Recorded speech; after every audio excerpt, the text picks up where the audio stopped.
Hey Ringside crew, welcome to the internationally known Dudes at Ringside podcast. And now here's your host, Joe Panther III. Hello there, wrestling fans!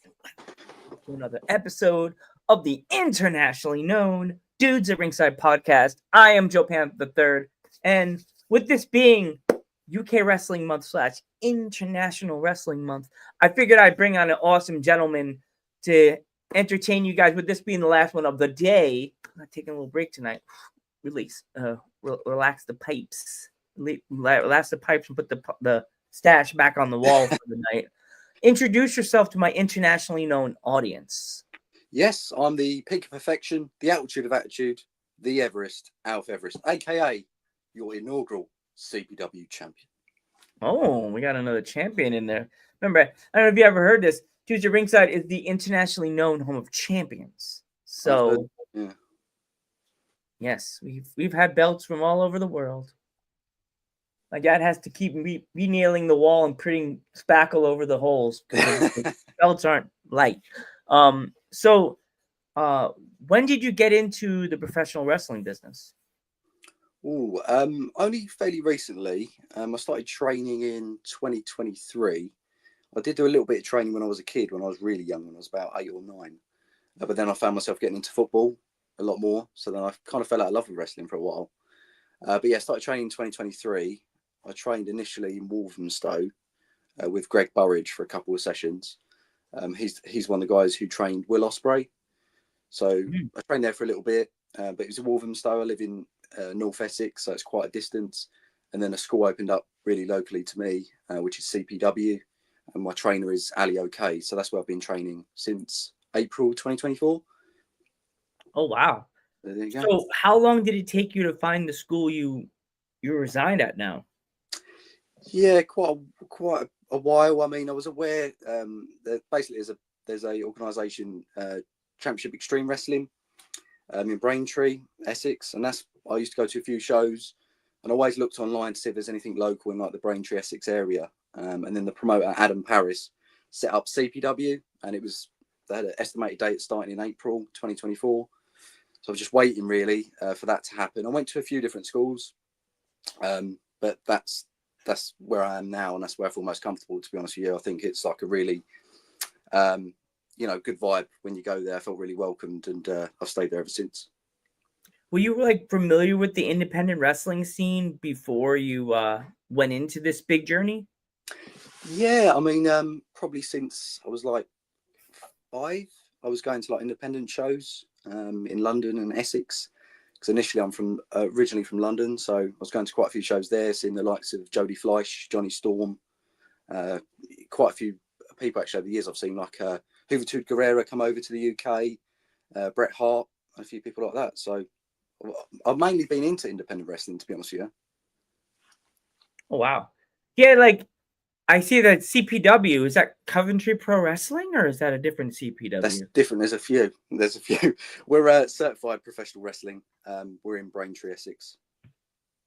Due to Ringside was back in the day very welcome, very like known with CPW. So I was like, oh wow, okay, welcome back. So what was the toughest part of your training? You would have to say? It's a difficult one, really. It's just, you see it on TV, you're probably a bit arrogant of myself to think, oh, I can do this. Like, I think it takes a bit of ego to go to training in the first place, or a little bit about you to put yourself into those shoes. But really, I think it's just taking the pain and then turning up again and again and again and going through that pain barrier a little bit. Because I think if you do 1 or 2 sessions early on, it can scare a lot of people off. So I think that's the main thing, really, is just to stay motivated, hungry, and really train through the pain, to be honest with you. Yeah, that's like the crazy part of it. Like, everybody thinks that wrestling is so easy to do. But what is it like for you the next day after all this training? Very, very painful. I remember the first session I did in many years in 2023. The next day, I felt like being in a car crash, just taking bumps, flip bumps, and stuff like that for the first time. It's you can't really explain it until you do it. I've done martial arts and stuff in the past, and I genuinely feel like I feel more achy, like more pain from professional wrestling training than I would from actually doing like sparring or something like that. Mm. What kind of like training regimens do you have on your own other than the school? Yeah, so mainly go to the gym 2 to 3 times a week, in and around work and stuff like that. But also, CPW, they're open Wednesday, Friday, and Sunday, so there's quite a few sessions on. So just try and get somewhere between 4 and 5 sessions in from the gym as well as training a week, ideally. But yeah, it's like juggling a lot, with life and stuff like that. But We have some questions actually just started up in the chat. My mod put that in the chat, and now everybody's like, "What questions?" There we go. We got the first one.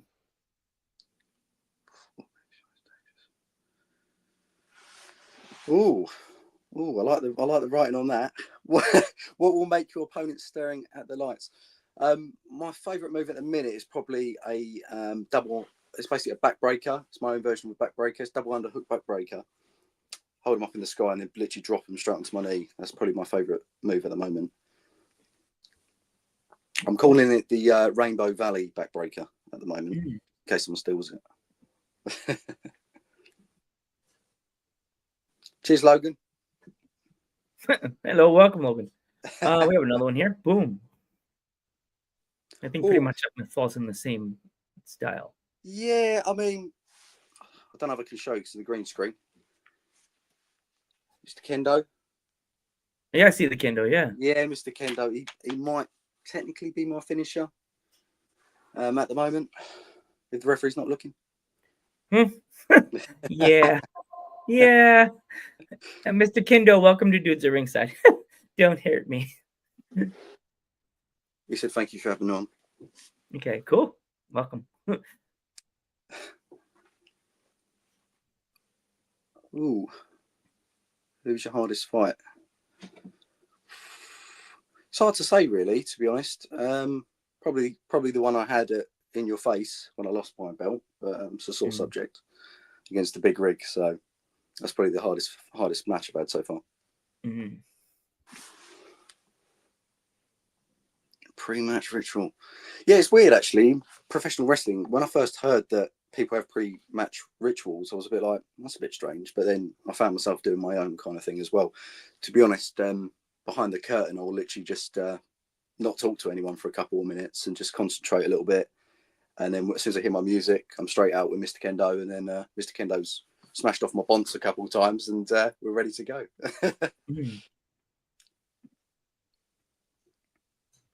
Ooh, so next show is the 17th of August, which is CPW/CXW The Hangover at Braintree Institute.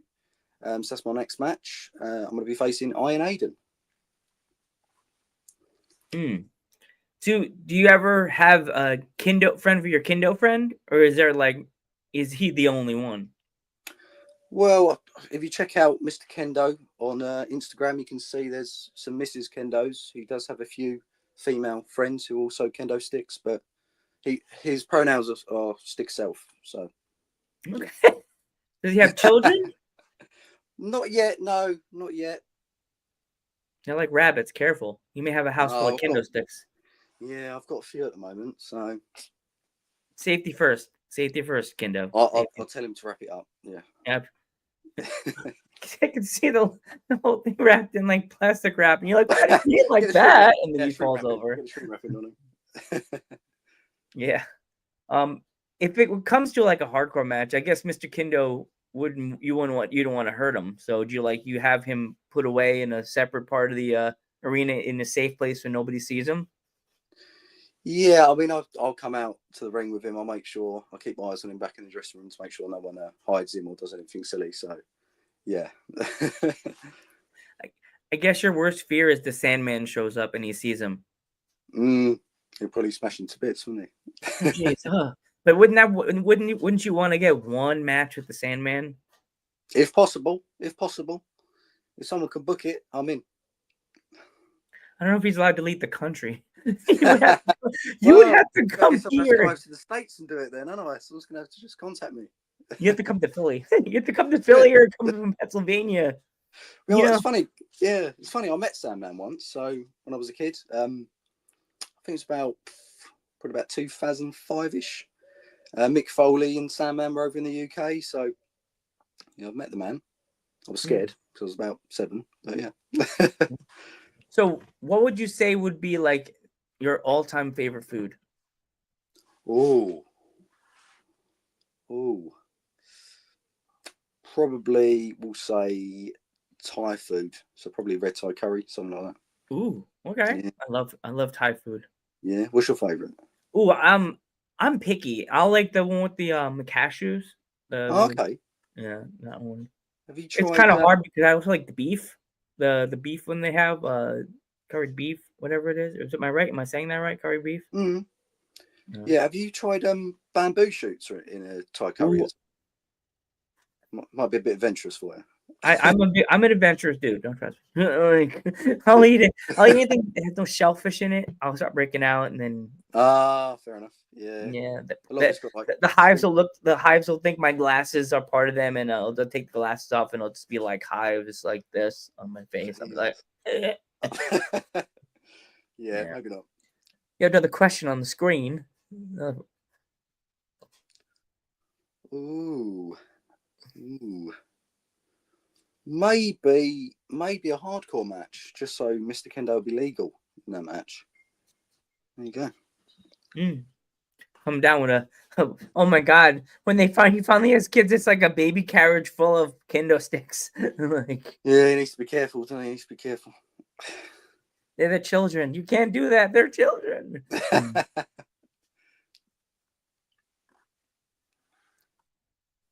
It's funny. This is not even. This is not paid sponsorship. No. But this is what I use. Oh, Captain Fawcett's. That's the moustache wax of preference at the moment. But yeah, just let it grow, baby. Okay. I was about to say, wait, no. They're gonna come looking for me now. Be like, hey, you used our logo during your podcast. You want to be sponsored? Be like, depends on what you mean. My Papa Panther always tells me, and this sounds funny because wrestling, they'll say never do this. They better be paying you to come to a show. Like, yeah, he's on. He's my security, top of my security staff. So, all right, here we go. Oh wait, more. Well, that'd be Iron Maiden then, Dafty Dan. That'd be Iron Maiden 17th of August. Just in relation to Iron Maiden, quickly, it's a little bit of an exclusive, but Iron Maiden's actually an opponent I requested to Adam Paris, the promoter for CPW and CXW. And the reason why I've challenged him for August 17th is because Iron Maiden's dad thought it'd be appropriate to lay his hands on the Everest at CPW Consequences after I retained my title against Mordecai Shaw. As I was leaving the ring, vacating the ring, his dad tried to assault me. So as a result, I'm going to whoop his son in front of his dad. So that's the reason. That's what's going on. August 17th. Iron Maiden. I like that, but the dad beating. Oh my gosh, dad, no. What advice would you give someone? Do it. That'd be my advice. Do it. I mean, I put it off for a long time. It's something I've always wanted to do, and it got to the point that if I'm not going to do it now, I'm never going to do it. So just turn up and be willing to listen, really. And also get a kendo stick to the back. yeah, or the head, maybe. Yeah. There you go. Yeah, thank you, Dafty Dan. That's my mod. Let's go. Cheers, moderator. He's excited. Logan's back. Cheers, Logan. Awesome. If my fans want to pick up any merch from you, is there anywhere they could find it? Yeah, I mean, in the US, I'm on Pro Wrestling Tees. So if anyone in the US wants to get any merch, they can get it through there. In the UK, just catch me at one of the shows or drop me a message on Instagram at Alf Everest, and I can hook you up. Awesome. Actually took my advice. One of your guests took, one of the fans in the chat actually took my last question I always asked. If there was any, I still gotta ask it because I'm the host. Damn it. Damn it. You stole my last question. You block that man. Moderator, block him. Yeah, block him like I see on Twitch. Block him. If there's any kids in the United States watching this podcast later on or listening to it on Spotify later tomorrow, if they wanted to get into the business like you did, what kind of advice would you have for them? Ooh, just be willing to listen, and especially coming into the business early on, it's sometimes just be aware of the etiquette. Basically, show respect to the veterans, shake everyone's hands, say hello, introduce your name so everyone knows who you are. Just try and go out there and just make as many friends as possible, but also just take on as much advice as possible. When you go out to have your first match or your debut or anything like that, just always ask a veteran backstage for their feedback and see if they're willing to watch your match and stuff like that. And sometimes the veteran's a nice guy, and he'll say, "Yeah, I'll watch your match," but they don't watch the match because they're not nice. Well, that's the game you play. Yeah, there is that. It's just, I think it's just be aware of the fact that there's a lot of different etiquettes and rules in professional wrestling, and if you can, try not breach any of those. We have 3 more questions, and then we're done. Then we're out. Cool. Oh, Logan.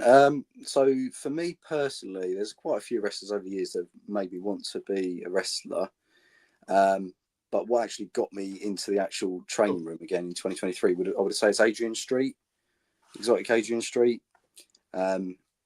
Basically, obviously he was a wrestler in the 80s and the 70s, and pretty much beyond that, he was wrestling for a very long time. I mean, he was actually a guest trainer for NXT UK as well. But it's one of those things that Adrian Street, I just think he's such an innovator of professional wrestling. Every time I get the opportunity to speak about him, I will do so. But I spoke to him in 2021 before his passing, and I built up a decent relationship with him and stuff like that. And watching his documentaries and speaking with him made me realise that, he'd basically give me the motivation to say, if I can do it, you can do it, kind of thing. So that really pushed me to take that idea in my head to actually then walk into a training facility. Awesome. We got these people keep popping their questions out. I said, Arsenal. No more. One more. It's interesting. Entrance music was really difficult, actually. I was really struggling for a very long time to find something. When my debut was scheduled, I was like, oh no, what song are we going to pick? But I think that some of the best songs are the ones that play off your name. So Alf Everest, I found a song that's Everest. There's quite a few Everest songs, but I needed a song that's going to pump me up. So Dead by April, Everest is my theme song.